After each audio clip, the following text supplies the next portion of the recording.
Welcome my dear learners! Welcome to another video tutorial. Halina at ikay muling matuto sa matematika. For today's lesson, we will talk on central angle and arcs. So the objectives we have: first, prove theorems related to arcs and central angles.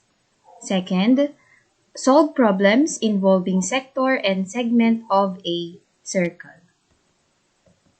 So let's have first the different definition of terms. First one, central angle. So central angle of a circle is an angle formed by two rays whose vertex is the center of the circle. So each ray intersects the circle at a point, dividing it to arcs, just like the circle A with the given arc BC and arc BD. Next, we have the sum of central angles. So the sum of the measures of the central angles of a circle with no common interior points is equal to 360 degrees. So in the figure, the circle is divided into 4. So we have your angle 1, angle 2, angle 3, and angle 4. So we have the measure of angle 1 plus the measure of angle 2 plus the measure of angle 3 plus the measure of angle 4 is equal to 360 degrees. Example. So in the figure, measure of angle 1 is 90 degrees. Measure of angle 2 is equal to 120 degrees. And measure of angle 3 is equal to 85 degrees. What is the measure of angle 4? So solution, we have to get the sum of the 4 angles, equate it to 360 degrees. So substituting the following, we have your measure of angle 1 is equal to 90 plus the measure of angle 2, which is 120 degrees, plus the measure of angle 3, which is 85 degrees, plus the measure of angle 4 is equal to 360 degrees. Next, so we will add 90 plus 120 plus 85 will give you 295 degrees.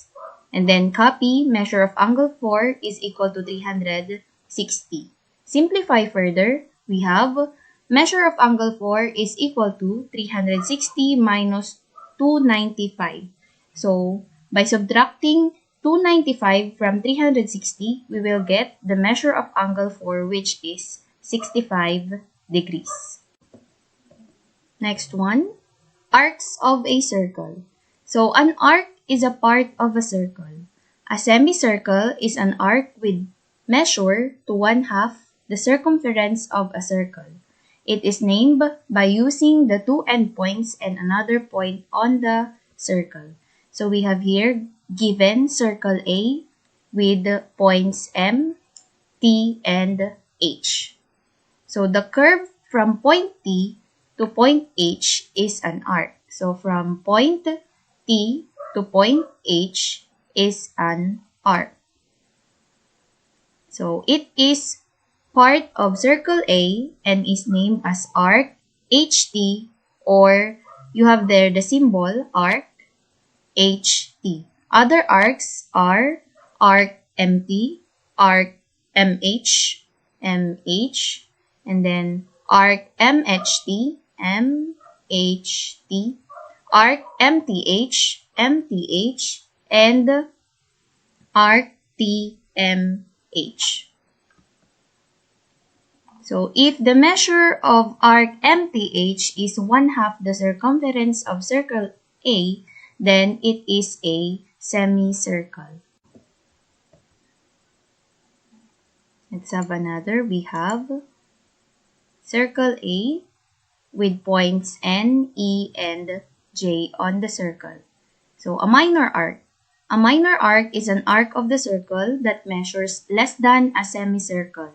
It is named usually by using the two endpoints of the arc. Examples, we have your arc JN, we have also your arc NE, and your arc JE. Okay. Next one is the major arc. A major arc is an arc of the circle that measures greater than a semicircle. So it is named usually by using the two endpoints of the arc and another point. Examples, we have your arc JEN, arc JNE, and arc EJN. Okay, so we have the different degree measure of an arc. So 1. The degree measure of a minor arc is the measure of the central angle which intersects the arc. So we have here given circle E with points O, G, and M. So if angle GEO is a central angle, it intercepts circle E at points G and O. The measure of arc GO is equal to the measure of angle GEO. So if the measure of angle GEO is equal to 120 degrees, then the measure of arc GO is equal to 120 degrees.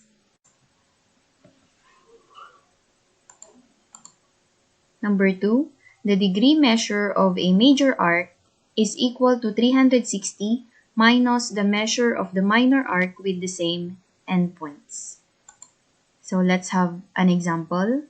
Given circle E, and then if the measure of arc GO is equal to 118, then the measure of arc OMG is equal to 360 minus the measure of arc GO.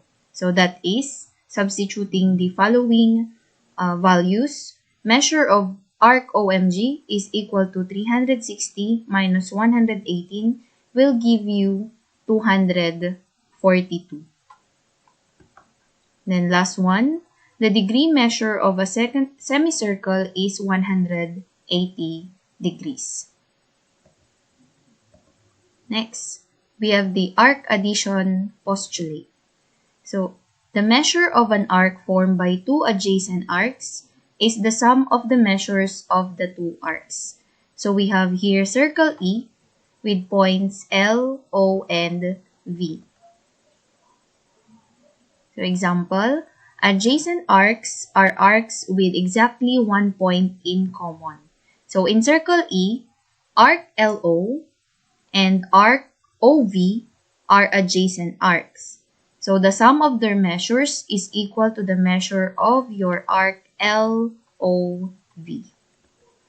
So let's take the example. So if the measure of arc LO is equal to 71 and the measure of arc OV is equal to 84, then the measure of arc LOV is equal to the sum of arc LO and arc OV. So 71 plus 84 will give you 155. Okay, next, we have the sector and segment of a circle. First one, sector of a circle. It is the region bounded by an arc of the circle and the two radii to the endpoints of the arc. So to find the area of a sector of a circle, get the product of the ratio, measure of an arc over 360 and the area of the circle. So in short, we have the area of the circle is equal to the product of measure of the arc over 360 times the area of the circle. Okay, let's have example. So the radius of the circle C is 7 centimeters. If the measure of arc AB is equal to 100, what is the area of sector ACB. So using the formula, we have the solution. Area of sector ACB is equal to measure of arc over 360 multiplied by the area of the circle given the formula pi r squared. So the area of the sector ACB is equal to arc AB, which is 100 all over 360 times your pi 7 cm squared. 7 cm is the radius of the circle. So simplifying further, we have the area of the sector ACB is equal to 5 over 18 times 49 pi cm squared. So the area of the sector ACB now will give you 245 pi all over 18 cm squared. Example number 2. So the radius of a circle S is 8 centimeters. If measure of arc LY is equal to 60, what is the area of sector LSY? So solution, we have the area of sector LSY is equal to the measure of the arc all over 360 multiplied by the area of the circle. So we have the area of sector LSY is equal to the measure of the arc given is 60 all over 360 multiplied by pi multiplied by 8 cm squared. So we have area of the sector LSY is equal to 16 times 64 pi cm squared. So simplifying further, we will get the area of sector LSY is equal to 64 pi all over 6 cm squared. Next, segment of a circle. So it is the region bounded by an arc and the segments joining its endpoints. So example. So the shaded region in the figure below is a segment of circle T. So it is the region bounded by arc PQ and segment PQ. So find the area of the shaded segment. So here is the arc PQ and then segment PQ. So we will find the area of the shaded segment. So to find the area of the shaded segment in the figure, subtract the area of triangle PTQ from the area of the sector PTQ. So we will find first the area of the sector and we will get also the area of the triangle. Okay, so to find the area of the shaded segment in the figure, subtract the area of the triangle PTQ from the area of sector PTQ. So if the measure of PQ, arc PQ is equal to 90, and the radius of the circle is 5 centimeters, then the area of sector PTQ is given by, we have measure of the arc all over 360 multiplied by the area of the circle, and then area of the sector PTQ is equal to 90 all over 360 times pi 5 cm squared. So the area of sector PTQ is equal to 1/4 times 25 pi cm squared. Simplifying further, we will get the area of the sector PTQ, which is 25 pi all over 4 cm squared. So in the same figure, the area of triangle PTQ is equal to 1/2 times base and height. So 1/2 multiplied by 5 cm by 5 cm is equal to 25 over 2 cm squared. Now, getting the area of the shaded segment, we will subtract the area of the triangle from the area of the sector. So the area of the sector is 25 pi all over 4 cm squared minus the area of the triangle, which is 25 over 2 cm squared. That will give you 7.135 cm squared approximately. Okay, so did you understand? So thank you for listening.